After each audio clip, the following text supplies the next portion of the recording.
Welcome. My name is Catherine.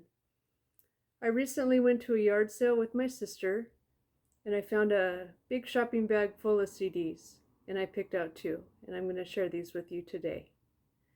The first one is by the Stray Cats. The title is Extended Versions, the Encore Collection. This is on the BMG label and it came out in 2002. And I thought that was interesting because they used to be on Capitol and Arista in the 80s and also EMI in the UK. And these are live recordings. There's 10 tracks, it's concert footage. And my favorite songs are Rock This Town and Stray Cat Strut. And what the Stray Cats did in the 80s is bring back rockabilly music reminiscent of the 1950s. And it's really fun music, so I was excited to find this. And when I get new things, I've been trying to go on Discogs and put it in my catalog. And I paid 50 cents for this. And I found that low it's worth $5.99 and the high VG Plus Mint is worth $15. And this CD is in very good condition. It doesn't have any scratches and it's like new, so I was excited that it has a little bit of value. The second one, this popped out to me right away because I like Sting. This one is titled Songs from the Labyrinth, music by John Dowland, performed by Sting and try to say his name correctly here, Edwin Karamazov.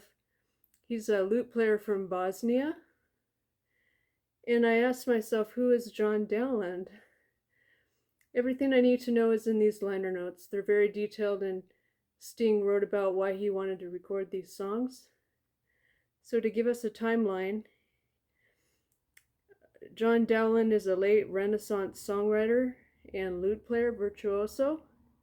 His music was well known and played all over Europe.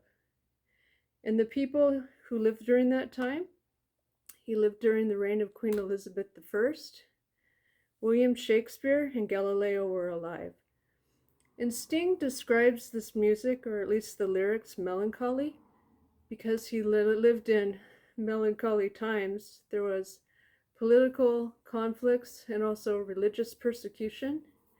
And John Dowland had to leave England for a while because Elizabeth was Protestant and there was persecution of the Catholics in the country. And I appreciate the effort Sting made to learn this music. This wasn't easy. The chord progressions are complex as well as the timing of the music. It's really beautiful. And also, the lyrics are in what's called Middle English. They didn't speak English like the way we do today. They pronounce their consonants and vowels different. So Sting had to learn to pronounce those words correctly. And I've listened to the CD twice, and I do like it. Plus, it's a good history lesson. These are my two CDs, 50 cents each, and I spent a whole $1. I love yard sales.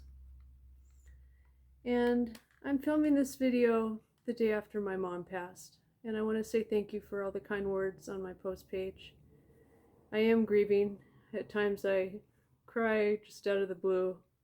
Even woke up last night crying. Try not to cry today.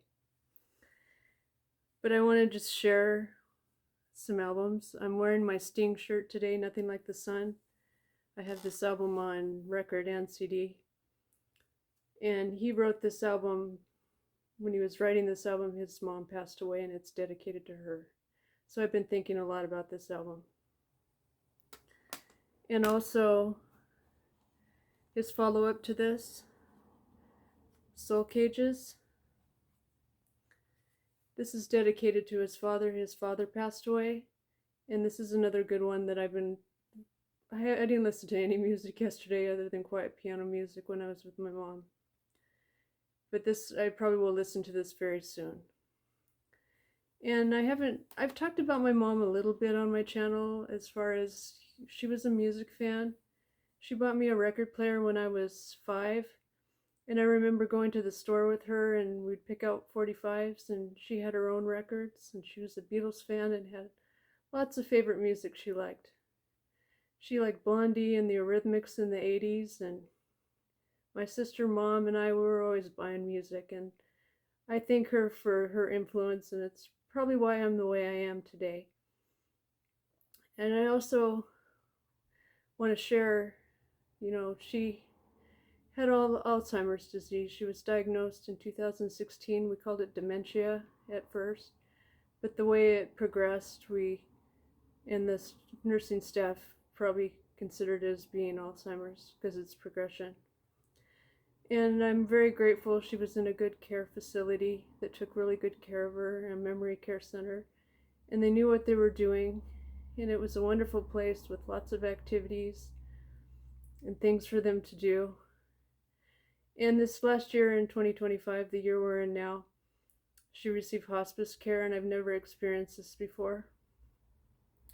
There are people that are specially trained to make people help people be comfortable, nursing staff, and a social worker that talked to me and helped me through this. And I also want to mention a lady named Linda. She is what's called a music therapist, and I never realized this, but she came in once a week. She would call me when she's coming, and she played guitar and harp. And we'd have sing-alongs, and my sister would come too.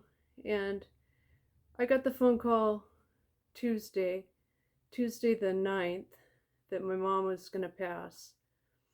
And so I immediately went down to the home and stayed there for the afternoon and into the evening. And then I went home, and the next day, Wednesday, I got up early and went down there at 9 o'clock. Spent the whole day there, but came home for lunch.